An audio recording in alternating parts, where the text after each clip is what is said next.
a member-based organization that puts on the Florida Blue Florida Classic, which is a football game that happens every year between FAMU and Bethune-Cookman.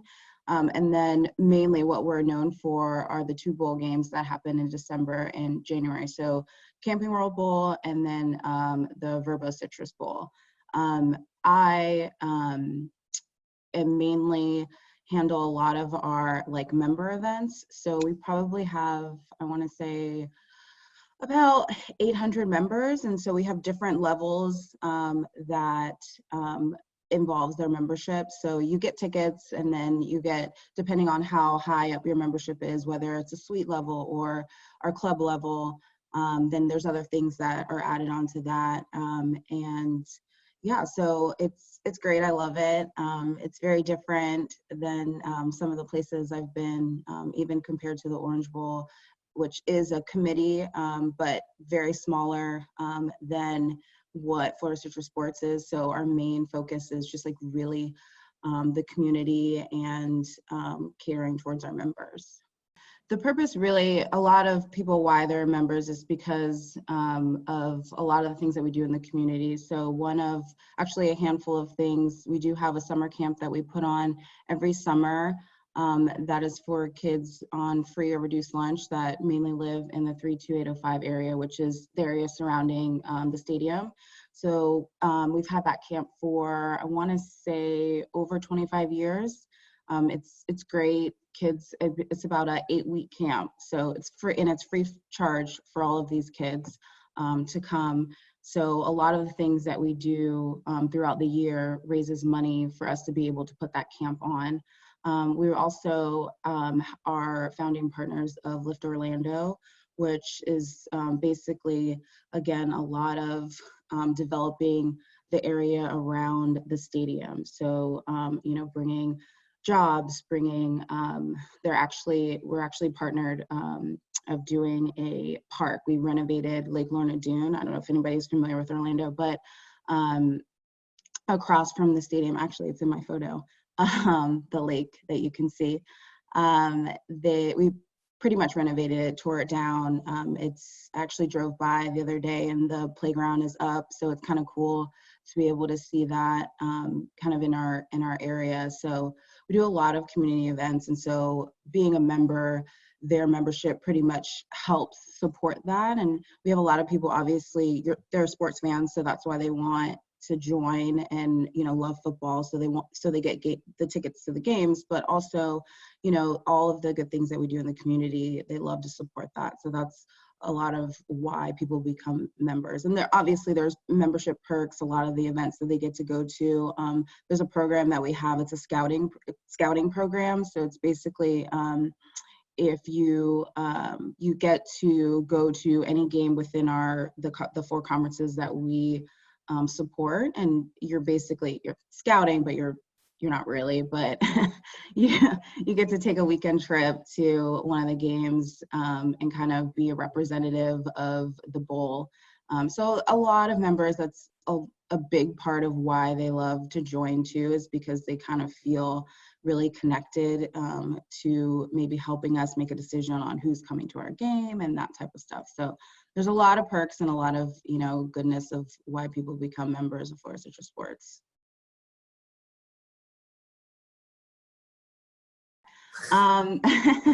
Actually, the event that I'll use is probably one of my favorites, and it was heavily affected by COVID because it's normally a springtime event.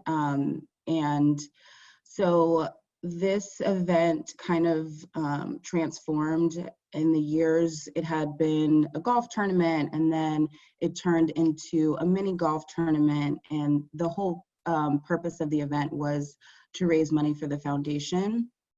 And I want to say 4 years ago, when I got to Florida Citrus Sports, they were kind of in a place where the event was kind of getting stale, and they were really having to, like, you know, make phone calls and beg people, you know, to participate and to give extra money. And, you know, it was kind of, it wasn't an event that people were like excited to go to. So they had charged me to figure out a new event. And so something that we had kind of started at the Orange Bowl was kind of like a food and wine event, in which nowadays food and wine is huge. You know, there's food and wine festivals any and everywhere, but they're popular and they're huge because everyone loves to drink, everyone loves food, and to socialize. And what we realized was a lot of our members, that's what they love, is being able to get together and socialize. So I kind of put together this event. It's called Sideline Wine and Dine. And basically we would ask pretty much all the Orlando food and restaurants. We have a lot of alcohol partners and food partners and sponsors and whatnot. And so basically the ask is free. They're not paying anything to participate, but then they also aren't charging us. And so the first year was very hard. It was with any event, starting is really hard, especially when you're asking people for donations, you know, that is, and as an event person, you know, sometimes I don't have to ask for donations because the events that I'm putting on, we have the money to just outright buy things. So this was a unique event because essentially everything, ticket sales, raffle sales, everything was to go to the summer camp. And that's basically what we were raising money for, was the foundation for the summer camp. So the first year was hard, just trying to get people to buy into this new event that no one really had heard of. And I think that's why I love it so much, because over the years it's grown. I think last year we almost like tripled the amount of money that we raised within like ticket sales and raffle items. And we probably got maybe like, I would say like $30,000 donated in like decor, tables, linens, pretty much everything, just because we have such great partners that were just started to understand and realize, you know, what we were trying to do. So we kind of, this past year, we started promoting, started getting all of our ducks in a row, and we were supposed to have the event in March.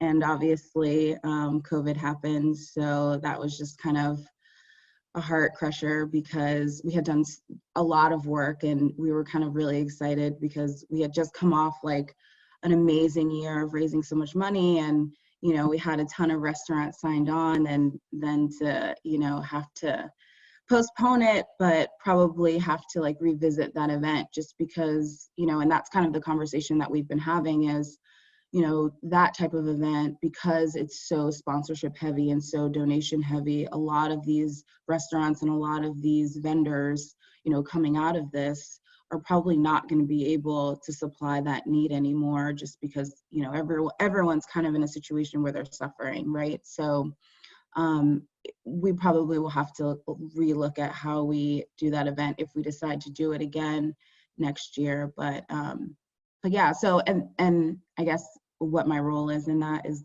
sorry, I will, I kind of went on like a long tangent. You could tell I love that event. So I have one other person on my team full time. So between the two of us, we are basically doing everything from calling restaurants, emailing decor vendors, and trying to get all the donations that we can, let alone working with the stadium crew to kind of plan out where all of the items will go. So, and I forgot to say this, but it happens in the stadium. We use we use our premium levels, so our plaza level and then our suite level. And so we basically transform that into a really nice event. And it's basically 21 and up. It was on a Friday night. So you have wine vendors, you have alcohol vendors, and it's a really great event. So we kind of, from soup to nuts, do any and everything with, you know, even decor. Sometimes, because we're trying to save money, you know, we're the ones putting, you know, the centerpieces together if that's what we have to do, or, you know, putting the hedge walls together and that type of stuff. So it's really all hands on deck.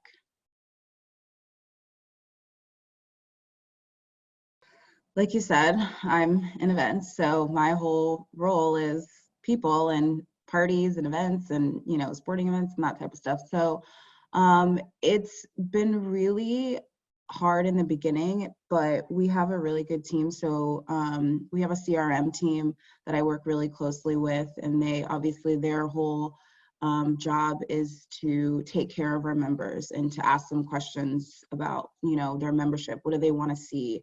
You know, what will keep them coming back? And so we have kind of put together these virtual events, and every month we had been doing yoga on the field, and we started that maybe about a year ago.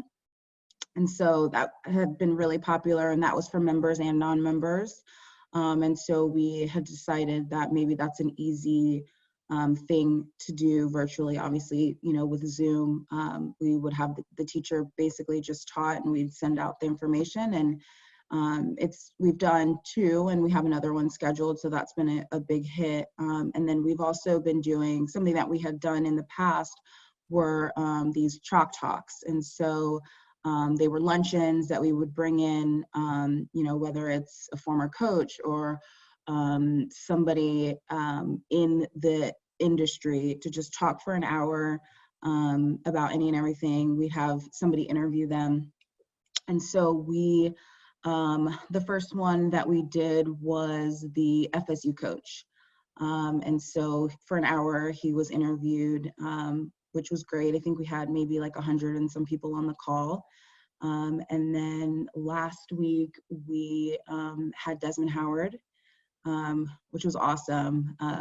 And so I think that's, you know, and obviously they're easier to get because you don't have to work with people's schedules on like them flying down and, you know, hotel and that type of stuff. So I think it lends itself a little easier. We've been able to get people to say yes easier just because they don't have to go anywhere, right? They're just home.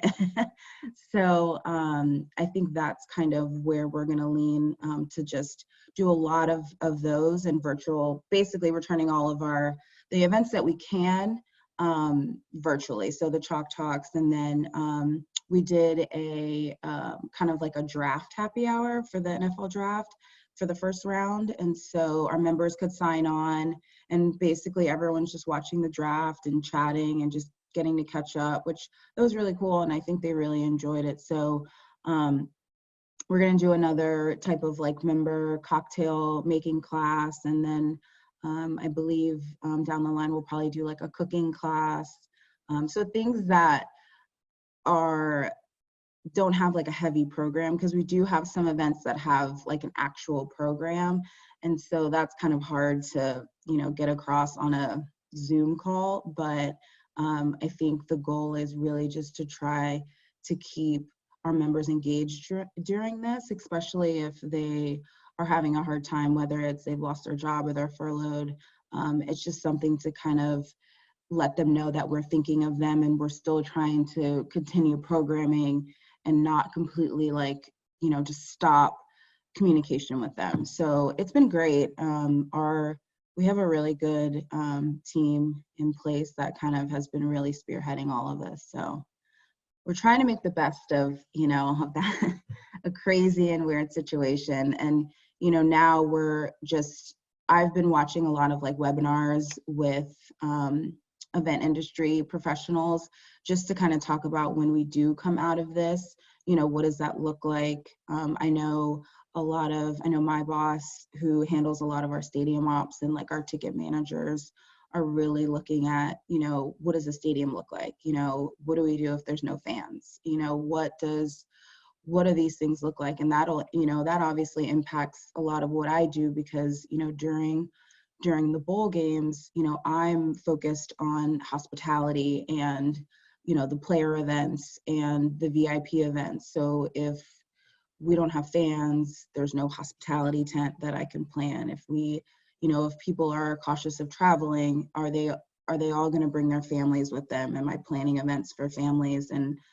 probably not. So we're really looking at all of these things and all of these models of like, how is that going to affect all of us really? So it's really interesting. It's one of those things where you're like, we don't know what's going to happen, you know, and anything can change, right? We're in right now, who knows, you know, in 2 months, maybe we could just be normal a little bit, but you know, you never know. So we're trying to prepare for any and everything, for the good, the bad, and you know, the absolute worst. So I would say that something that I wish I would have done a little earlier is, especially for events and really any industry, is just get involved more in associations. So ILEA and like MPI are really heavy with, you know, meeting planning and events. And I'm sure there's a ton for sports management and whatnot. And I will say that I wish I probably would have done that, you know, early on. I'm involved now, but when you see that people had joined these like as soon as they graduated, or maybe, you know, a year after they had a full-time job, and they've been in this organization for forever, and they're on the board, and you know, to me, I was like, I kind of wish I would have done that, because it's a great resource to meet different people, you know, especially, so I'm a member of MPI, which is Meeting Professionals International, and you know, it's not just event planners, it's, you know, suppliers, it's any and everybody. And so you connect with a bunch of different people, but then they also have, you know, different programming, that whether it's a panel or it's, you know, educational series or just a networker, but a lot of those things are great. And, you know, obviously they also have like webinars that they put online. So I found that that helps me a lot too, just webinars and conferences. You know, if you are at a job that allows you to take advantage of conferences, I would say do it. I this past year really fought for my the girl that works for me. I really wanted her to go to it's called the Special Event and Catering Source conference, and it was in Vegas. It actually happened like right before the shutdown, so she was able to still go. But I really wanted her to go because, you know, I felt that it was so important. And I've had friends, I've always wanted to go and never pushed for myself to go. And I thought it was so good. And she, you know, while she was there, just thanked me so much because she learned so much. And, you know, and she went by herself, which is it's hard, especially, I mean, if you're not a person that likes to go places by themselves, I am not. But to, you know, to say, I want to learn more, I want to get involved in my industry, and, you know, I have this opportunity, I'm going to do it. So I would say conferences for sure. If you're in a, I mean, and don't be afraid to ask your company too if they would pay for it, because sometimes people just don't ask and they assume.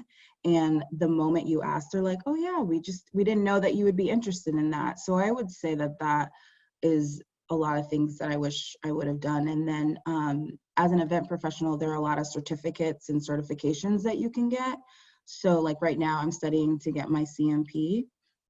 So I would say if there's anything like that, like certificates or certifications, you know, definitely look into that, because those are great, because you're just like relearning things. And, you know obviously things have changed since I've been at Florida, but I mean, I know the program was like very new when I started. And so there are a lot of things that I didn't learn in the classroom that I learned, you know, by interning or by having mentors and people that were already in the space.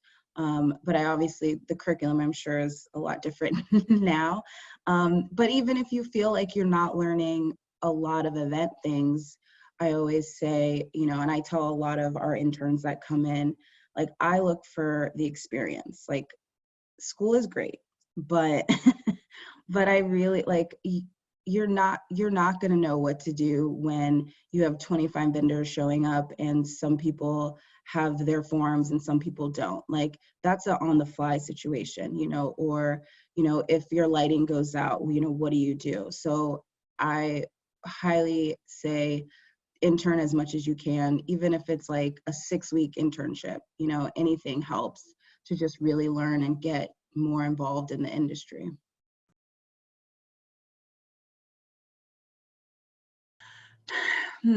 So for me personally, like I said, I obviously look for, the event internships or experiences.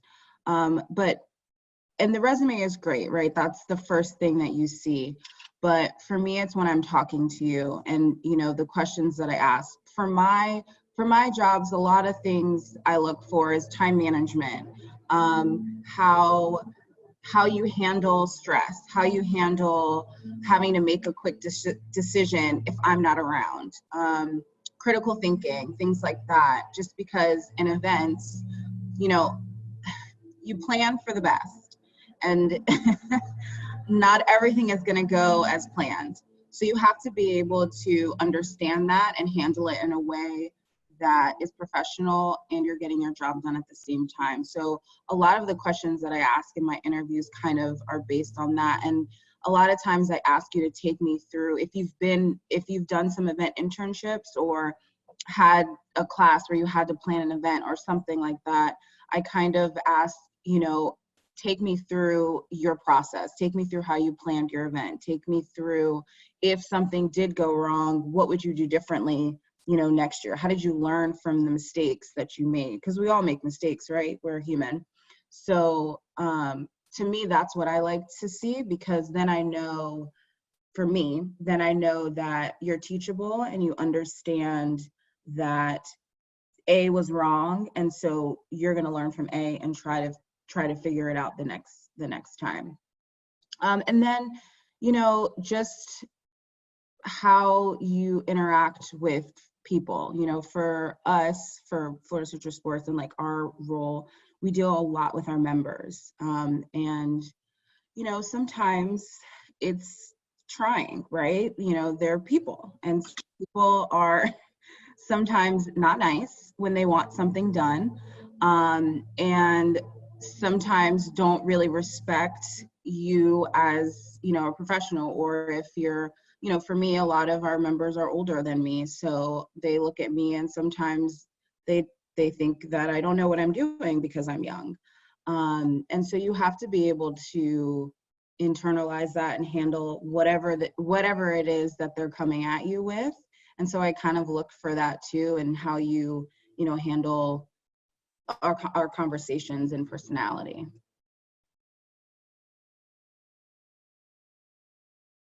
So she is our chief marketing officer, and she's also in charge of sales. And so her progression has been great. I mean, she's always been in the sports realm, but so I know she worked at like IMG and at Florida, and then she also worked for I think it's Sunshine Network.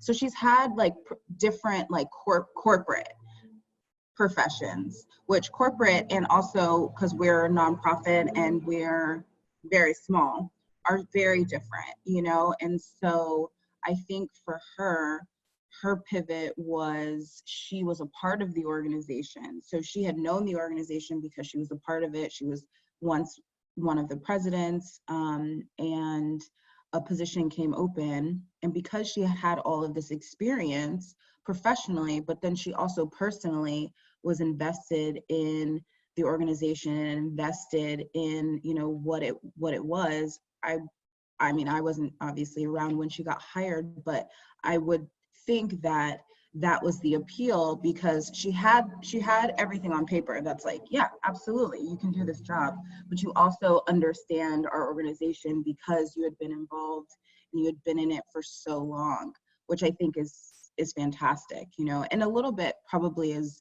why I got hired too, is because I had interned. And we actually have probably on staff right now, I would say we probably have maybe 10 former interns that either stayed the whole time or intern left, got some experience, and then when a job opened, they remembered how great they were and were like, hey, you have a connection with this organization, we want you to come back, which is great, which is another good reason to keep in touch with some of the organizations that you work with, because you just never know. You know, I didn't think that I would come back. I was at the Orange Bowl for a little bit and then moved up here and worked completely out of sports. I worked in corporate events, and this position came open, and I was like, actually, I kind of miss sports. So then I, you know, came back. So you never know.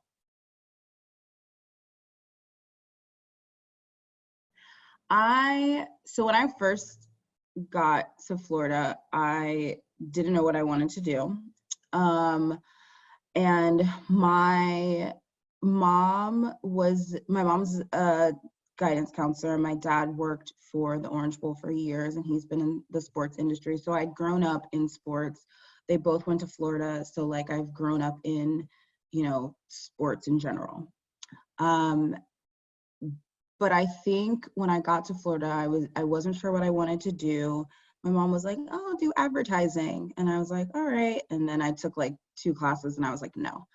Um, and then I think just having a conversation with my mom, she was like, "Well, why don't you try like events or sports management?" And so then that's when I started in HHP.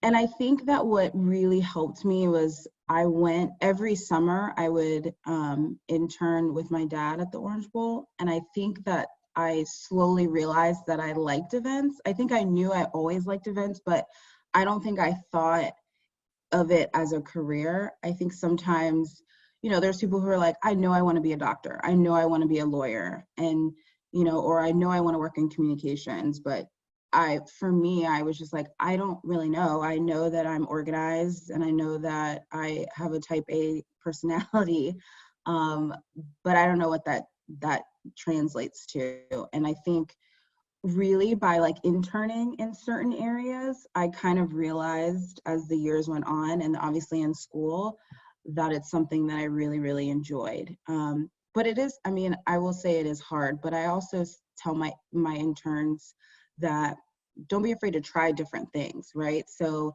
if you don't know what part of sports you want to do, you know, maybe intern in communications, or maybe, you know, in operations, you know, because you don't know. You could get in it and be like, oh, I love this.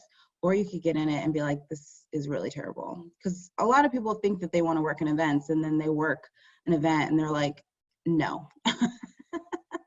Because it's a lot. And if you don't know what you don't know, right? And so if you don't put yourself in a position to truly understand what the job is, then you're never going to know if it's something that you want to do.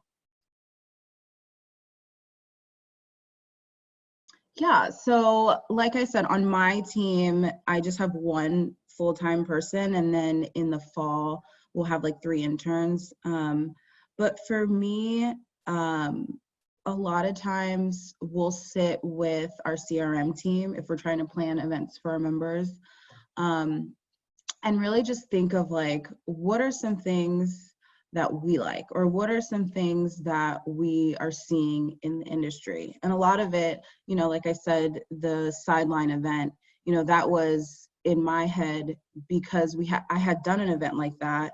And then because seeing the trend of, you know, all of the food and wine events, you know, it's one of those things where, well, let's try it and see if it works here.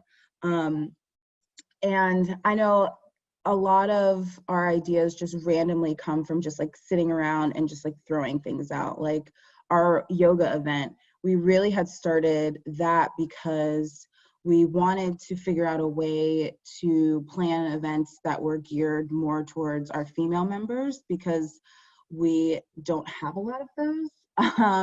And so we decided to start this like women's interactive networking kind of like series. And so we started with like a wine night, and we did, you know, a happy hour. And then, you know, the next couple of weeks we did like a paint night, and then we threw yoga in, and then yoga just, you know, blew up. Like everyone was like, oh my gosh, this was so great. Can you do it every week? Or not every week. Oh God, can you do it every month? And we were like, sure. And so that kind of like took a life of its own. So, and that was really, we were just in our boardroom, just kind of like, what else can we do? What else do people like to do? They like to, you know, they like to drink wine, they like to paint, let's do yoga. And we had talked about maybe doing like a boot camp, but you know, sometimes that kind of scares people because it could be a little too aggressive.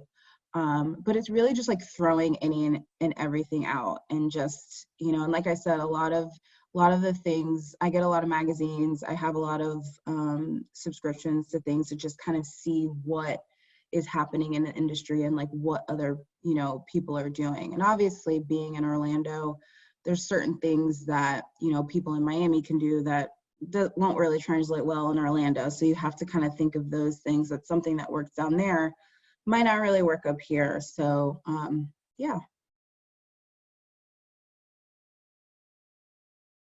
Rewarding, I would say, like for me, all of what I love about events is the end when, you know, people are satisfied and happy, you know, when they've enjoyed themselves, they've, you know, have said, oh, I had so much fun, this was so great. And just all of the hard work, you see that people are enjoying it. When you're walking around the event and everyone's having a great time, everyone's just truly enjoying themselves for the hour, 2 hours. For me, that gives me great, you know, great joy. And then also being able to have interns that I can help and know that, because we are such a small organization, like a lot of our interns, like I give them events that they run with. Like I check in and I say, okay, these are the things that, you know, this event needs to have, but I mean, I give it to them, and that is, they are planning that event. And so to be able to do that and to be able to trust, and then when they have succeeded, to me, that's great. That is, you know, what I feel joy from. Something something that I don't love. You know, it's really hard planning events with a small team. I will say that that is probably the struggle. I mean, when I first got there, I just had interns. I did not have a full-time person. And so I fought for that, because I was just like, we have grown over the years. We've continued to add more events. I mean, we probably have at least two, if not two, 3 events every month, aside from the bowl games and all of that stuff. That's like an insane amount of events during, you know, a 2-week span. So to not have a full-time person was just draining and killing me. And being the fact that I had come from an organization that had the support of like 3 people on the events team plus like 6 interns.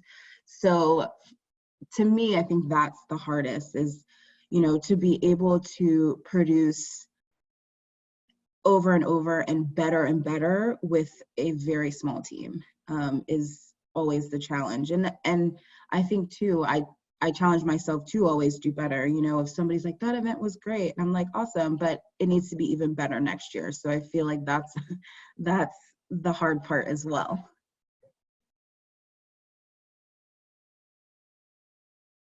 I'll use like the bowl game, like the football games, as an example, because those are very different. You know, the events when I was at the Orange Bowl that I planned for families and players was very geared towards, you know, we did a beach day with the players and the families.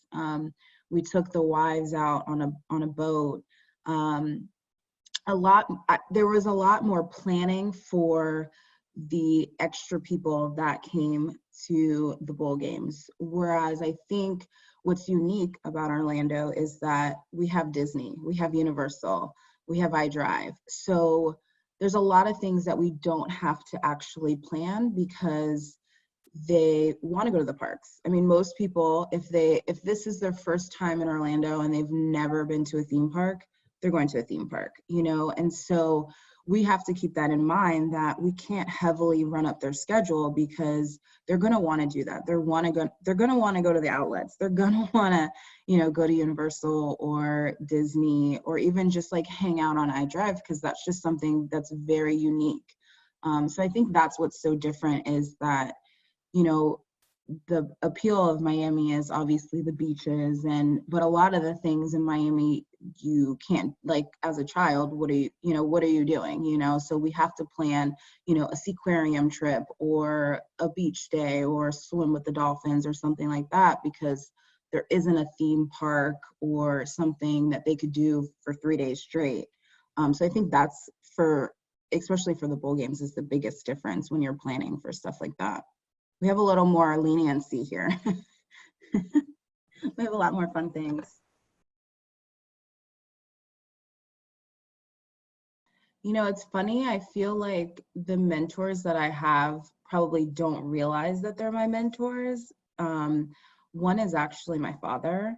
I think that because I grew up in the sports world and I had the privilege of like watching him kind of develop his career, work at the Orange Bowl. And I think that through helping them out, whether it's interning or just being around, I think I really saw how he led, his teams, how he, conducted business. And so a lot of that, I look at it and I'm like, I want to be like that. And he obviously, like, if I need advice, he gives me advice. He's my father. And then I want to say some of my bosses in the past, again, I think, I've had probably get 5 or 6 different bosses. And I think everyone teaches you something, whether good or bad. I've had some not great ones that I know that, like, that's not what I want to do or how I want to treat people or, lead a team. And so I think in any situation you learn from pretty much anybody you come across, but I've had some like really remarkable people that I've worked for that have really helped me love this industry. Even when I've had bad people that have made me feel like I hate this industry, I have to go back to the people that made me love it and realize that I love it because this person showed me how great it is, and that just because I'm in this moment right now doesn't mean that that is going to affect my whole experience. So I think, through my years of just working in different places, I've really learned from a lot of, the people that I've worked with. One is actually a Florida grad.